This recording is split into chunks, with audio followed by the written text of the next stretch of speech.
최고의 간판 투수였던 상남은 국가대표 유망주였던 준일은 배구 MVP였던 우진은 농구 MVP 출신 양현은 올림픽 2연패 출신 미숙은 프로축구 선수인 홍대 이미지 관리용으로 청각장애 야구부 임시 코치가 되는 상남 정규직 전환을 걸고 오합지졸 철수 축구단의 본선 진출을 맡게 됩니다. 해체 직전에 핑크스톰 감독으로 발탁됩니다. 해체 위기에 중앙고 코치를 맡게 됩니다. 전력 보강을 위해 엉망진창인 배구팀에 복귀합니다. 이미지 세탁용 노숙자 월드컵 코치.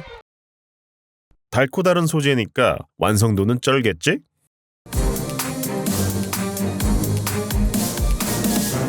이 채널은 여러분 개개인의 감상을 절대적으로 존중합니다. 제가 영화를 어떻게 보았건 여러분의 감상은 그 자체로 존중받아야 하며 이것은 정해진 답을 논하는 오답노트가 아니라 많고 많은 감상 중 하나일 뿐이라는 점 꼭 부디 제발 참고하세요.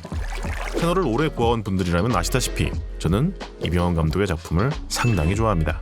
좋은 코미디 영화의 예시에서 빠지지 않고 극한 직업을 언급했었고 시청률 1% 나오던 시절에도 멜로가 체질에 9점을 주며 극찬했었는데 단순 계산으로 영화 8편 분량에 해당하는 16부작이 한화 탄탄한 구성이었을 뿐더러 메시지, 개그, 캐릭터, 하다못해 PPL 하나까지도 굉장히 재밌는 시리즈가 아니었나 싶어요.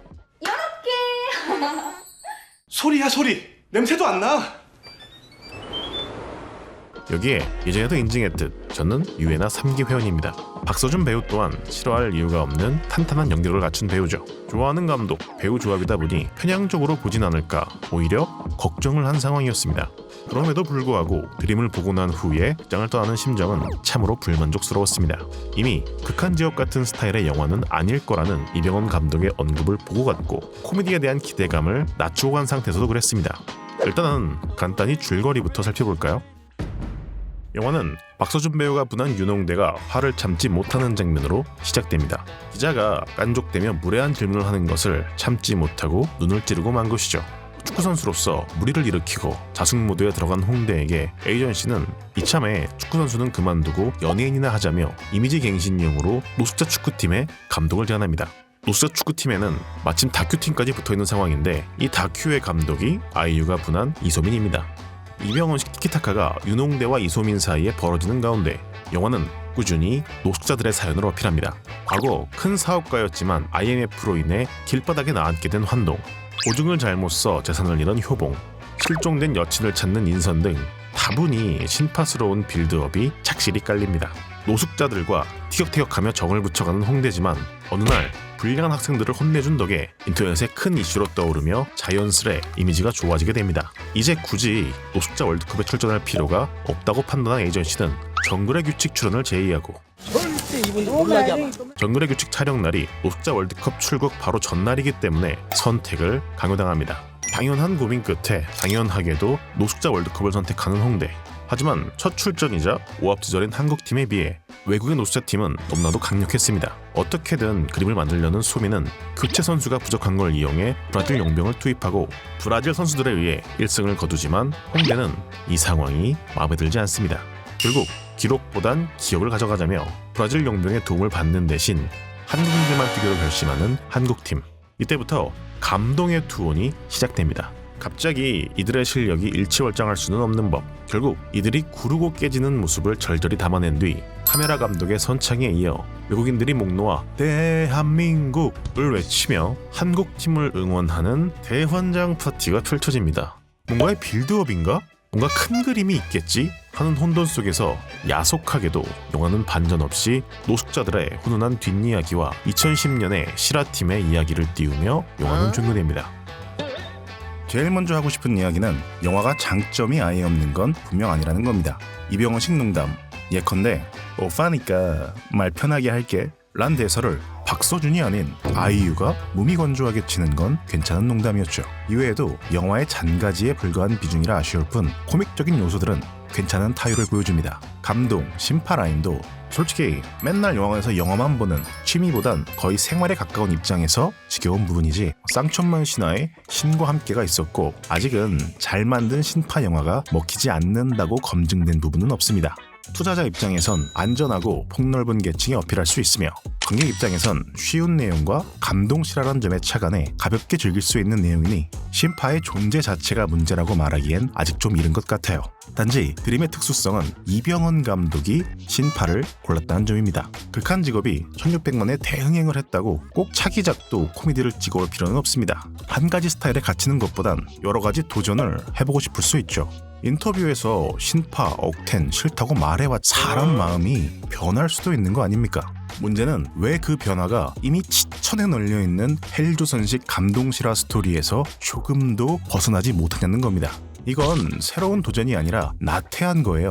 신파와 코미디는 공존할 수 없습니다. 사이사이 가볍게 짭 정도는 쳐볼 수 있지만 필연적으로 코미디를 죽여야 하는 순간들이 존재하며 이는 본인의 장기를 포기하는 격인데 문제는 이병헌 감독이 골고루 스탯이 좋은 감독은 아니라는 거예요. 미장센을 비롯한 비주얼, 컷 편집을 이용한 호흡 조절, Welcome home, John. 몰입감을 주는 사운드 삽입 등 어찌 보면 평범한 소재를 극대화시켜줄 수 있는 이런 영화적 연출에 있어서는 너무나도 평범한, 그러니까 영상을 시청하는데 방해가 되지 않는 정도일 뿐 재주가 좋다고 말하긴 어려운 감독입니다. 물론 코미디를 제외해도 극단적인 상황 설정, 그러니까 캐릭터와 배경 설정을 만드는 것 또한 뛰어난데 돌이켜보면 전작 인물 설정들은 상당히 극단적입니다. 멜로가 체질의 주인공들은 명품을 위해 일하는 진주, 젊은 나이에 벼락부자가 된 은정, 대학생 시절 아이를 낳아 기르는 워킹맘 한주 등 비범한 배경을 지니고 있음을 알 수 있습니다. 극한 직업 역시 잠입수사를 위해 치킨집을 연 형사들의 이야기고 악역 역시 마냥 평범하지는 않습니다. 개인적으로 좋아하는 장면이기도 한데 야, 물티슈 가져와. 된 상대에게 물티슈를 가져오라고 말하며 상하관계를 확실히 보여주는 이런 대사의 독특함이 이병헌 감독의 장기란 말이죠. 그런데 드림은 실화 기반입니다. 인물들의 대사나 관계 정도의 디테일들은 주무를 수 있겠지만 배경이나 사건 전개 등은 실화를 크게 벗어나지 않아야 합니다. 결과적으로 본인이 가진 모든 장기를 포기한 채로 영화를 찍어온 셈입니다. 이러니 뻔함 수치가 맥스를 찍으며 외국인들의 어눌한 발음으로 연어되는 대한민국은 내가 지금 서프라이즈를 보는 건가 영화를 보고 있나 의문이 들 정도로 자기적인 느낌을 받았습니다.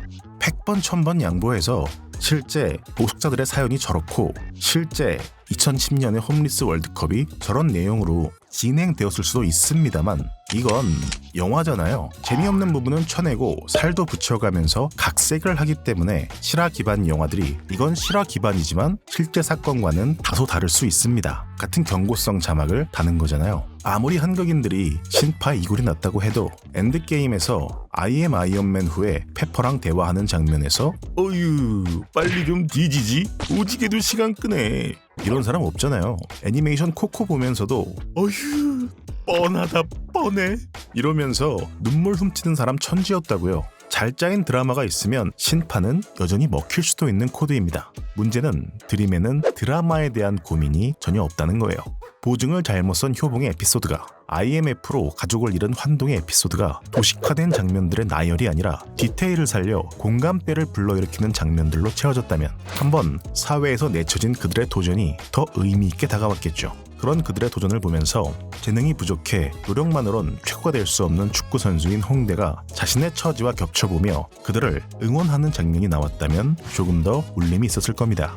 그 대신 이 영화는 최악의 선택만 반복해요. 불쌍한 노숙자들이 있고 사람 좋은 홍대는 그들을 포기하지 못하죠. 후원금이 끊기거나 홍대의 에이전시 같은 외부적인 갈등 요소만이 있고 홍대, 소민, 노숙자 간의 감정적인 부딪힘은 등장하지 않아요. 한동은 성질 나쁜 오만했던 사람이고 효봉은 자기 선택으로 보증서고 놓아줘버린 이입할 요소가 없는 타인에 불과하니 이들이 몸싸움을 하고 공에 맞아가며 굴러봐야 어떤 감흥이 있겠어요. 이 작품의 페이는 극한 직업과 비슷한 결의 코미디를 들고 오지 않은 점이 아니라 충분히 노력하지 않은 게으름에 있습니다. 이미 멜로가 체질에서 웃음뿐만 아니라 인물의 내면이나 감동도 충분히 다뤄낼 수 있음을 증명했고 매회 끝날 때마다 그화의 좋았던 대사들 나열해가며 자랑하던 그 감독의 작품이 맞나 싶을 정도로 드림은 공업화된 전개를 보여주니까요. 드림은 이례적으로 팝업 스토어도 진행하고 스쿠나 빵티도 2회씩 뿌려가며 한국 영화의 마지막 희망이란 거창한 타이틀까지 달고 대대적인 선전을 하고 있죠. 반도 때부터 이 한국 영화의 마지막 희망이란 타이틀을 참 자주 보고 있는 것 같은데 물론 코로나와 티켓값 상향으로 인해 어려울 수밖에 없는 업계의 사정을 모르는 바는 아니나 참 별 볼 일 없네요. 한국 영화의 마지막 희망. 영화 이렇게 찍어놓고 감독, 배우 이름값과 홍보만으로 어떻게 될 거라고 생각하는 그 안일함, 이제는 놓아줘야 하지 않을까요? K-드라마가 잘 되고 있는 게 작가빨, 배우빨에만 의존하고 있는 게 아니듯 이제는 품질이라는 것에 더 신경 써야 할 때가 아닌가 싶습니다. 한국 관객이 보여줘야 할 성의는 17년 전 스크린 쿼터제 때 충분히 보여준 것 같고 이제는 영화계가 성의를 보여야 할 때인 것 같네요.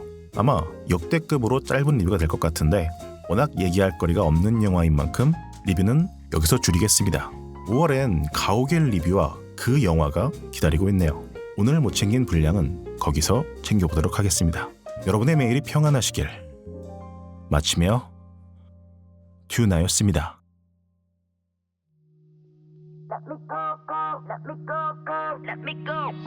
I told you I'm not yours anymore. No, I'm not yours. So why you trying to hold on when I'm not there for you?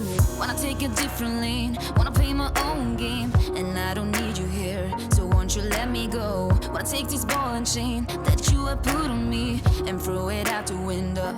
I think that you should